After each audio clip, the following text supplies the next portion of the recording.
Hi, and welcome to the LesParis.com podcast. I'm Les. This podcast is a short daily monologue that you can listen to. Use it to practice listening to English. Use it to stimulate ideas. Use it for BGM.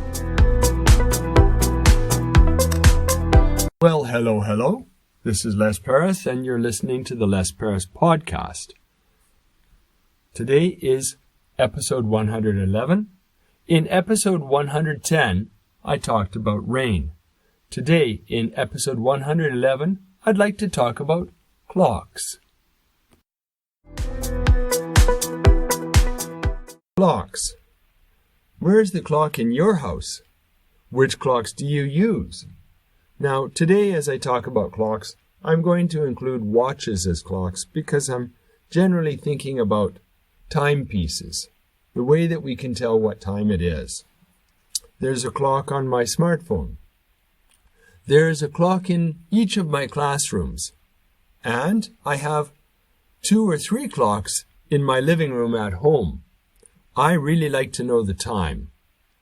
My wife likes to know the time, but she also likes to set the time on the clock deliberately wrong so that she never falls too late. If she thinks it's earlier than it really is, then she has to rush a little bit faster to meet the time deadline that she has in her mind. How about you? Where are your clocks? Do you have clocks in every room of the house? I'd like to have a clock in every room of the house. Or are you more a watch person? You carry your watch around? Or are you more modern in that you check the time with your smartphone? I don't like checking the time with my smartphone because that means I have to carry it around with me everywhere, which is kind of a pain.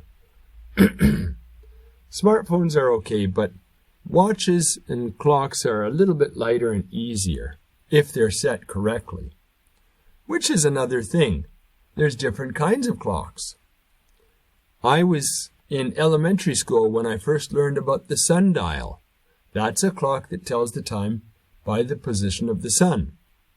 Of course, it doesn't work very well on rainy days, but you can generally know the time if it's sunny, and you can also know the direction, which way is north or which way is south, using a sundial. There's all sorts of clocks out there. Nowadays we have electronic clocks, but in the old days they had, I don't know what you call it, maybe just a mechanical clock. And those were pretty good, but they had different ways of running out of energy to keep them moving. Some of them had a pendulum, some of them you had to wind it up with a spring. Even myself, I once tried to make a paper clock. Clocks are fascinating pieces of technology. Think about the clocks in your life.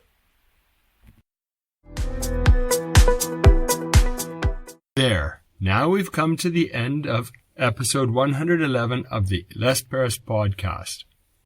That was a nice talk about clocks. Please be sure to come back and listen in tomorrow for episode 112, where I talk about gasoline stands.